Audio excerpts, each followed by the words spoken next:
Bro నమస్తే, మీ పేరు? ప్రసాద్. ఏం చేస్తుంటారు ప్రసాద్ గారు మీరు? Private employee. ప్రైవేట్ ఎక్కడ సార్ మీది? మాదా విజయవాడ. మరి ఏంటండి ఈరోజు కూటమి ప్రభుత్వం అధికారంలోకి వచ్చిన తర్వాత ప్రజలందరినీ మోసం చేసిందని చెప్పి చంద్రబాబు వెన్నుపోటుకు 2 ఏళ్ళని అంటూ వైఎస్ఆర్సీపీ పార్టీ పెద్ద ఎత్తున నిరసనలు చేస్తోంది రాష్ట్ర వ్యాప్తంగా. ఒక ప్రైవేట్ ఎంప్లాయీగా మీకు ఏ విధంగా అనిపించింది? నిజంగానే చంద్రబాబు నాయుడు వెన్నుపోటు పొడిచాడా, లేదంటే పరిపాలన పరంగా బాగానే చేశారంటారా? మీ అభిప్రాయం ఏంటి? వెన్నుపోటు అని చెప్పి వైసీపీ ఇప్పుడు ప్రచారం చేస్తుంది. నిజమైన వెన్నుపోటు ఏంటని నేను చెప్తా. గతంలో 3 రాజధానులు అన్నారు. ఒక్క రాజధాని కూడా కట్టకపోవడం అది ప్రజలకి సరైన వెన్నుపోటు. విశాఖ రైల్వే జోన్ అన్నారు. అసలు రైల్వే జోన్ కాదు కదా, ఆ మాటే లేదు. అది వెన్నుపోటు. విశాఖ స్టీల్ ప్లాంట్ ప్రైవేటీకరణ కాకుండా మేము ఆపుతాము, దాన్ని నిలబెడతామని అన్నారు. కానీ ఈరోజు కూటమి ప్రభుత్వం నిలబెట్టింది, వాళ్ళు చేతులు ఎత్తేసారు. అది వెన్నుపోటు. సిపిఎస్ రద్దు అన్నారు, లేదు, అక్కడ వెన్నుపోటు. పూర్తిగా మద్యపానం నిషేధం అన్నారు, అక్కడ లేదు, అది వెన్నుపోటు. ముఖ్యంగా ప్రజలకు ఇచ్చిన హామీలన్నీ కూడా 100కి 100% నెరవేరుతామన్నారు. సగం హామీలు ఇచ్చి ఆ సగం హామీల్లో కొరతలు ఎక్కువ పెట్టారు. ఇప్పుడు ఎగ్జాంపుల్ చూసుకుంటే అమ్మ ఒడి అని చెప్పి జగన్ ప్రభుత్వానికి మంచి పేరు వచ్చిన పథకం. ఆ పథకంలో అందరికి ఇస్తామన్నారు, కానీ ఇంటికి ఒక్కరికే ఇచ్చారు, అక్కడే సగం కొరత. పెన్షన్లు 4,000 రూపాయలు 3,000 రూపాయలు చేస్తామన్నారు, అంటే 1,000 రూపాయలు పెంచుతామన్నారు. 3,000 పెంచుతామన్నారు కదా అని చెప్పి జగన్మోహన్ రెడ్డికి ముసలమ్మలు అవ్వాతాతలు అందరూ కూడా వరుస పెట్టి ఓట్లు కుదితే వాళ్ళకి 250 250 250 చొప్పున ఏదో ఈఎంఐ పద్ధతిలో కట్టినట్టు సంవత్సరానికి 250 చొప్పున పెంచారు. అది వెన్నుపోటు. ఇంకా ఇలాంటివి చెప్పుకుంటే గత ప్రభుత్వంలో ఎన్నో ఉన్నాయి. స్పెషల్ స్టాటస్లు అన్నారు, రాజధాని పూర్తి చేస్తామన్నారు.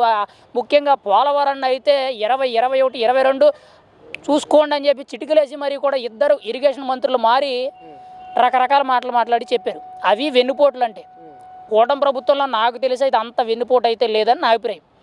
ఎందుకంటే ఇచ్చిన దానికంటే కూడా కొంత బెటర్గానే ఉంది. అంటే ఒక పని చేస్తే ఆ పని వల్ల ఇంకొకరు నష్టం జరుగుతుందని అంటే వాళ్ళను కూడా ఎంతో కొంత చేరదీస్తూ వాళ్ళకు కూడా ₹1 పెడుతుంది. ఎగ్జాంపుల్ ఫ్రీ బస్ అన్నారు. మహిళల కోసం ఏదైతే ఫ్రీ బస్ అనేది ఫస్ట్ అమలు చేశారో ఆ ఫ్రీ బస్సుని అనౌన్స్ చేసిన తర్వాత చాలామంది ఆటో డ్రైవర్లు నష్టపోయారు. చాలామందికి కూడా కొంత ఆదాయం అనేది తగ్గింది. అంటే 1,000 రూపాయలు సంపాదించుకునేవాడికి రోజుకి ఒక 500-600కి 700 పరిమితం అయిపోయింది. అంటే రోజు మీద ఎంతో కొంత తగ్గింది. అటువంటి వాళ్ళని ఆదుకోవడానికి ఏడాదికి 15,000 చొప్పున వాళ్ళకి ఆర్థికంగా అవకాశం కల్పించారు. అంటే ఇచ్చిన దానికంటే ఎక్కువ చేసినట్టే కదా.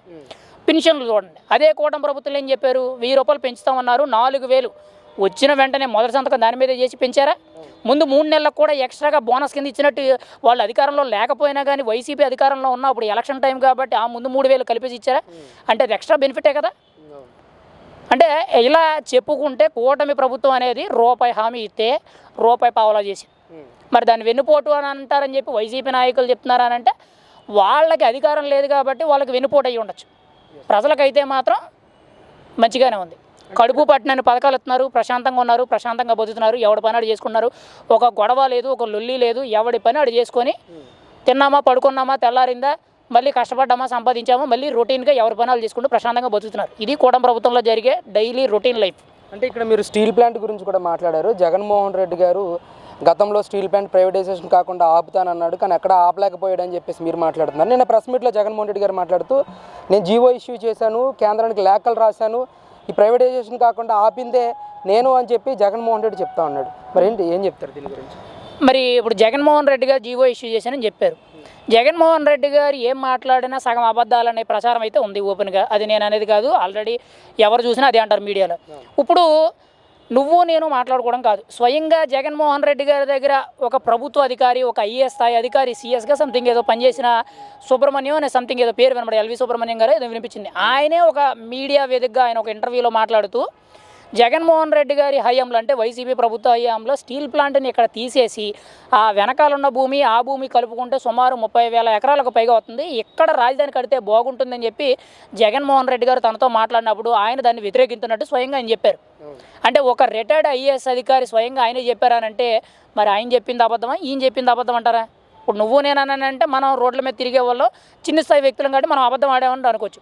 ఒక ముఖ్యమంత్రి స్థాయి వ్యక్తి, ఒక రిటైర్డ్ ఐఏఎస్ అధికారి మాట్లాడారంటే వీళ్ళలో ఎవరు చెప్పింది, ఎక్కడ రాజకీయ కోణం ఎవరిలో మాట్లాడేస్తారు? అది నిజమని నమ్మాలి కదా. జగన్మోహన్ రెడ్డి గారు నిజంగా చిత్తశుద్ధి ఉంటే మరి గతంలో జగన్మోహన్ రెడ్డి గారు అధికారంలో ఉండేటప్పుడు సెంట్రల్ గవర్నమెంట్ నుంచి ఫండ్స్ ఎందుకు తీసుకురాలేదు? ఎందుకు స్టీల్ ప్లాంట్ అనేది లాభాల బాట పట్టలేదు? ఇప్పుడు గతంలో స్టీల్ ప్లాంట్ అసలు ప్రైవేటీకరణ చేస్తానన్న కారణం ఏంటి?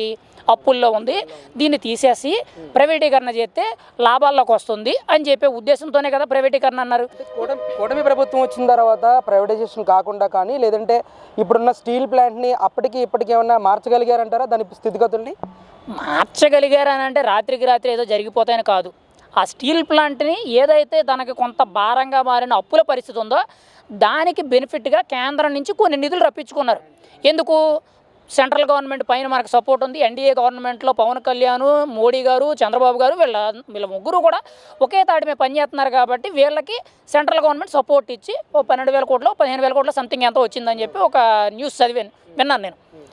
దానివల్ల ఏంటి, కొంతవరకు కూడా ప్లాంట్కి కొంత బూస్ట్ అయ్యింది. దానివల్ల ఏకదాటిగా వర్క్ ప్రొడక్షన్ పెంచడం, వర్క్ కంటిన్యూస్గా చేయడంతో రీసెంట్గా లాస్ట్ క్వార్టర్ రిజల్ట్స్ అనౌన్స్ చేసేటప్పుడు ఒక 34 కోట్ల 37 కోట్ల లాభం వచ్చిందని చెప్పి తెలియజేశారు. అంటే గతానికంటే కూడా మెరుగుపడినట్టే కదా. ఇప్పుడు రాత్రికి రాత్రి మనం అద్భుతాలు చేయాలి చూడాలి అంటే జరగదు, కొంత టైం పడుతుంది. మరి వీళ్ళు వచ్చిన 2 ఏళ్లలో స్టీల్ ప్లాంట్కి ఒక గొప్ప బీజం పడినట్టే కదా. గతంలో అప్పుల్లో ఉన్నది ఈరోజు లాభాల్లోకి వచ్చి 37 కోట్లు ఎంత లాభాల్లోకి వచ్చింది. ఇప్పుడు ఇంకొంచెం పర్ఫామ్ చేస్తే ఇంకొక 300 కోట్లు 500 కోట్ల లాభాల్లోకి వస్తుంది కదా నెక్స్ట్ క్వార్టర్ రిజల్ట్స్ వచ్చేటప్పటికి. అంటే ఇక్కడ బెనిఫిటే కదా. రాత్రికి రాత్రి ప్లాంట్ని పీకేసి ఏదో అద్దాల మేళ తయారు చేస్తాం, లేదా కొత్త ప్లాంట్లు కట్టేస్తాం, ఇంకా ఎంప్లాయీస్ని రిక్రూట్ చేసుకుని ఏదేదో సాధించేద్దాం అన్నది అయితే జరగలేదు ఓపెన్గా.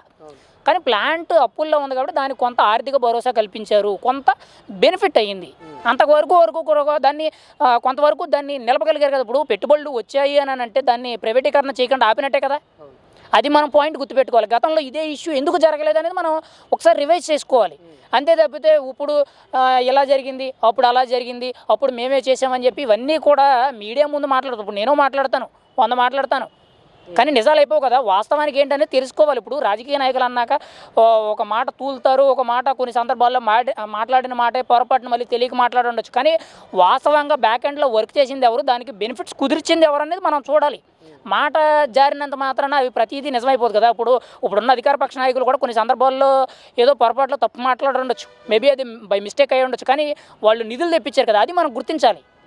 అది దాని గురించి నేనైతే చాలా బలంగా కూటమి ప్రభుత్వం విశాఖ స్టీల్ ప్లాంట్కి కొంతవరకు అయినా సరే ఉపశమనం ఇచ్చే విధంగా కొమ్ము కాసింది.